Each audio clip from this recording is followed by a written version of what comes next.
परमहंस गीता जड़ भरत रहुगण संवाद। परमहंस गीता श्रीमद् भागवत महापुराण के पंचम स्कंद के अंतर्गत रहुगण उपाख्यान के रूप में प्राप्त होती है। इसमें परमहंस अवस्था में विचरण करते परम ज्ञानी ब्राह्मण भरत की सिंधु नरेश रहुगण से भेंट होने तथा उनके द्वारा राजा को दिए गए गूढ़ तात्विक उपदेशों का वर्णन है। भरत नामक वे ब्राह्मण श्रेष्ठ सर्वदा अद्वैत भाव में स्थित रहने के कारण बाह्यतः जड़ प्रतीत होते थे, अतः उन्हें जड़ भरत भी कहा जाता है। इस गीता में 10 इंद्रियां तथा अहंकार, ये 11 वृत्तियां मन की बताई गई हैं, जो माया के वशीभूत होकर सुख दुख का अनुभव कराती हैं। जब ज्ञान उदय द्वारा माया का तिरस्कार कर आसक्ति को छोड़ने से आत्म तत्व का ज्ञान होता है, तब मनुष्य सुख दुख से परे हो जाता है। वह सदा परम आत्मा आनंद में डूबा रहता है।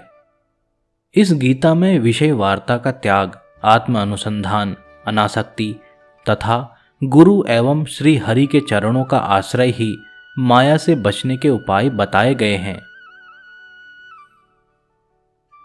पहला अध्याय, जड़ भरत और राजा रहुगण की भेंट। श्री शुकदेव जी कहते हैं, राजन, एक बार सिंधु सौवीर देश का स्वामी राजा रहुगण पालकी पर चढ़कर जा रहा था।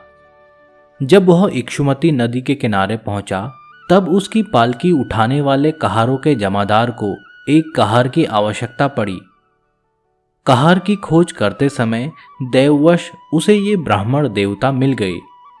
इन्हें देखकर उसने सोचा, यह मनुष्य हट्टा कट्टा, जवान और गठीले अंगों वाला है, इसलिए यह तो बैल या गधे के समान अच्छी तरह बोझा ढो सकता है। यह सोचकर उसने बेगार में पकड़े हुए अन्य कहारों के साथ इन्हें भी बलात् पकड़कर पालकी में जोड़ दिया। महात्मा भरत जी यद्यपि किसी प्रकार इस कार्य के योग्य नहीं थे, तो भी वे बिना कुछ बोले चुपचाप पालकी को उठा ले चले। हे द्विजवर, कोई जीव पैरों तले दब न जाए, इस डर से आगे की एक बाण पृथ्वी देखकर चलते थे, इसलिए दूसरे कहारों के साथ उनकी चाल का मेल नहीं खाता था। अतः जब पालकी टेढ़ी सीधी होने लगी, तब यह देखकर राजा रहुगण ने पालकी उठाने वालों से कहा, अरे कहारों, अच्छी तरह चलो, पालकी को इस प्रकार ऊंची नीची करके क्यों चलते हो। तब अपने स्वामी का यह आक्षेप युक्त वचन सुनकर कहारों को डर लगा कि कहीं राजा उन्हें दंड न दे, इसलिए उन्होंने राजा से इस प्रकार निवेदन किया, महाराज, यह हमारा प्रमाद नहीं है, हम आपकी नियम मर्यादा के अनुसार ठीक ठीक ही पालकी ले चल रहे हैं। यह एक नया कहार अभी अभी पालकी में लगाया गया है, तो भी यह जल्दी जल्दी नहीं चलता। हम लोग इसके साथ पालकी नहीं ले जा सकते।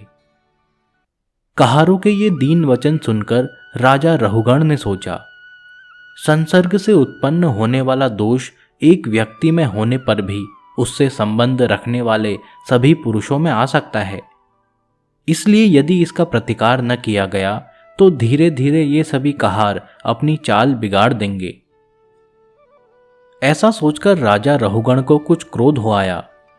यद्यपि उसने महापुरुषों का सेवन किया था, तथापि क्षत्रिय स्वभाववश बलात् उसकी बुद्धि रजोगुण से व्याप्त हो गई और वह उन द्विज श्रेष्ठ से, जिनका ब्रह्म तेज भस्म से ढके हुए अग्नि के समान प्रकट नहीं था, इस प्रकार व्यंग भरे वचन कहने लगा, अरे भैया, बड़े दुख की बात है, अवश्य ही तुम बहुत थक गए हो।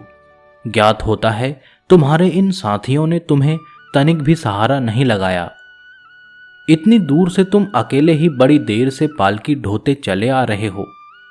तुम्हारा शरीर भी विशेष मोटा ताजा और हट्टा कट्टा नहीं है, और मित्र, बुढ़ापे ने अलग तुम्हें दबा रखा है। इस प्रकार बहुत ताना मारने पर भी वे पहले की ही भांति चुपचाप पालकी उठाए चलते रहे। उन्होंने इसका कुछ भी बुरा न माना, क्योंकि उनकी दृष्टि में तो पंचभूत, इंद्रिय और अंतःकरण का संघात यह अपना अंतिम शरीर अविद्या का ही कार्य था। वह विविध अंगों से युक्त दिखाई देने पर भी वस्तुतः था ही नहीं।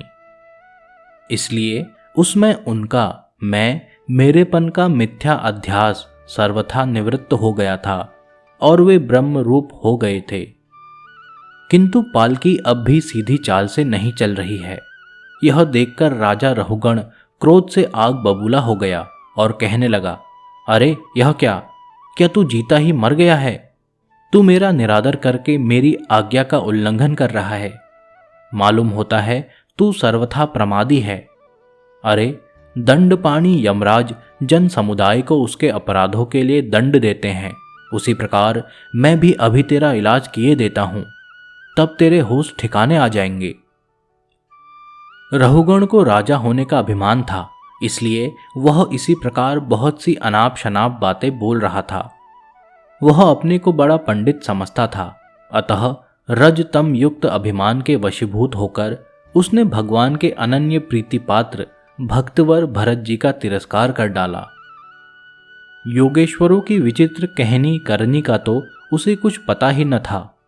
उसकी ऐसी कच्ची बुद्धि देखकर वे संपूर्ण प्राणियों के सुहृद एवं आत्मा ब्रह्मभूत ब्राह्मण देवता मुस्कुराए और बिना किसी प्रकार का अभिमान किए इस प्रकार कहने लगे। जड़ भरत ने कहा, राजन, तुमने जो कुछ कहा वह यथार्थ है, उसमें कोई उलाहना नहीं है। यदि भार नाम की कोई वस्तु है तो ढोने वाले के लिए है, यदि कोई मार्ग है तो वह चलने वाले के लिए है। मोटापन भी उसी का है। यह सब शरीर के लिए कहा जाता है, आत्मा के लिए नहीं। ज्ञानीजन ऐसी बात नहीं करते। स्थूलता, कृष्णता, आधि, व्याधि, भूख प्यास, भय, कलह, इच्छा, बुढ़ापा, निद्रा, प्रेम, क्रोध, अभिमान और शोक, ये सब धर्म देह अभिमान को लेकर उत्पन्न होने वाले जीव में रहते हैं। मुझ में इनका लेश भी नहीं है।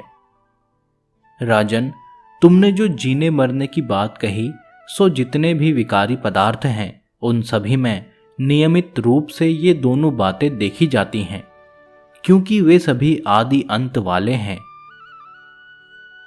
यशस्वी नरेश, जहां स्वामी सेवक भाव स्थिर हो वहीं आज्ञा पालन आदि का नियम भी लागू हो सकता है। तुम राजा हो और मैं प्रजा हूं, इस प्रकार की भेद बुद्धि के लिए मुझे व्यवहार के सिवा और कहीं तनिक भी अवकाश नहीं दिखाई देता। परमार्थ दृष्टि से देखा जाए तो किसे स्वामी कहें और किसे सेवक। फिर भी राजन, तुम्हें यदि स्वामित्व का अभिमान है तो कहो, मैं तुम्हारी क्या सेवा करूं? वीरवर, मैं मत्त, उन्मत्त और जड़ के समान अपनी ही स्थिति में रहता हूं। मेरा इलाज करके तुम्हें क्या हाथ लगेगा? यदि मैं वास्तव में जड़ और प्रमादी ही हूं तो भी मुझे शिक्षा देना पिसे हुए को पीसने के समान व्यर्थ ही होगा। श्री सुखदेव जी कहते हैं, परीक्षित, मुनिवर जड़भरत यथार्थ तत्व का उपदेश करते हुए इतना उत्तर देकर मौन हो गए। उनका देहात्म बुद्धि का हेतुभूत अज्ञान निवृत्त हो चुका था, इसलिए वे परम शांत हो गए थे। अतः इतना कहकर भोग द्वारा प्रारब्ध क्षय करने के लिए वे फिर पहले के समान उस पालकी को कंधे पर लेकर चलने लगे। परीक्षित, सिंधु सौवीर नरेश रहुगण भी अपनी उत्तम श्रद्धा के कारण तत्व जिज्ञासा का पूरा अधिकारी था। जब उसने उन द्विजश्रेष्ठ के अनेकों योग ग्रंथों से समर्थित और हृदय की ग्रंथि का छेदन करने वाले ये वाक्य सुने, तब वह तत्काल पालकी से उतर पड़ा।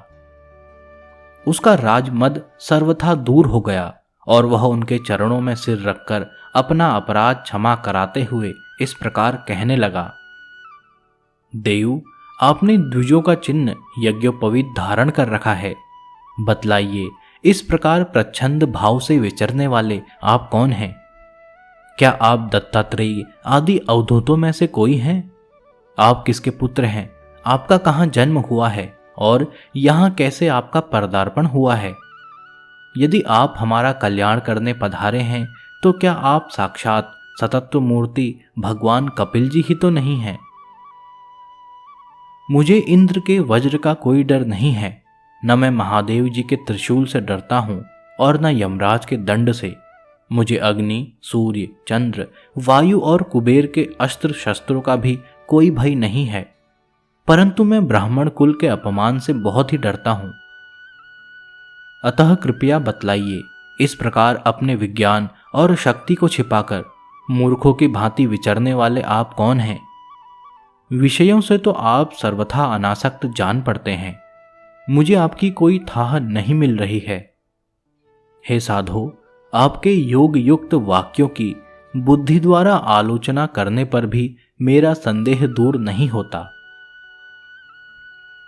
मैं आत्मज्ञानी मुनियों के परम गुरु और साक्षात श्री हरि की ज्ञान शक्ति के अवतार योगेश्वर भगवान कपिल से यह पूछने के लिए जा रहा था कि इस लोक में एकमात्र शरण लेने योग्य कौन है? क्या आप वे कपिल मुनि ही हैं जो लोकों की दशा देखने के लिए इस प्रकार अपना रूप छिपाकर विचर रहे हैं? भला घर में आसक्त रहने वाला विवेकहीन पुरुष योगेश्वरों की गति कैसे जान सकता है?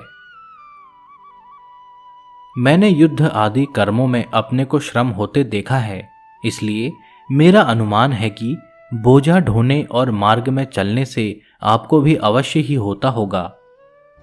मुझे तो व्यवहार मार्ग भी सत्य ही जान पड़ता है, क्योंकि मिथ्या घड़े से जल लाना आदि कार्य नहीं होता।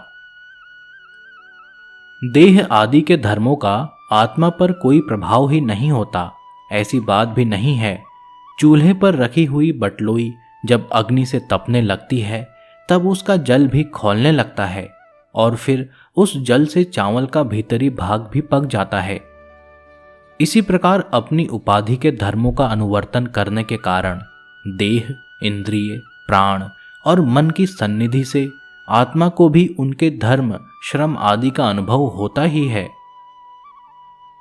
आपने जो दंड आदि की व्यर्थता बताई, सो राजा तो प्रजा का शासक और पालन करने के लिए नियुक्त किया हुआ उसका दास ही है। उसका उन्मत्त आदि को दंड देना पिसे हुए को पीसने के समान व्यर्थ नहीं हो सकता, क्योंकि अपने धर्म का आचरण करना भगवान की सेवा ही है। उसे करने वाला व्यक्ति संपूर्ण पाप राशि को नष्ट कर देता है। दीनबंधु, राजत्व के अभिमान से उन्मत्त होकर मैंने आप जैसे परम साधु की अवज्ञा की है। अब आप ऐसी कृपा दृष्टि कीजिए जिससे इस साधु अवज्ञान रूप अपराध से मैं मुक्त हो जाऊं। आप देह अभिमान शून्य और विश्व बंधु श्री हरि के अनन्य भक्त हैं, इसलिए सब में समान दृष्टि होने से इस मान अपमान के कारण आप में कोई विकार नहीं हो सकता। तथापि एक महापुरुष का अपमान करने के कारण मेरे जैसा पुरुष साक्षात त्रिशूल पाणी महादेव जी के समान प्रभावशाली होने पर भी अपने अपराध से अवश्य थोड़े ही काल में नष्ट हो जाएगा।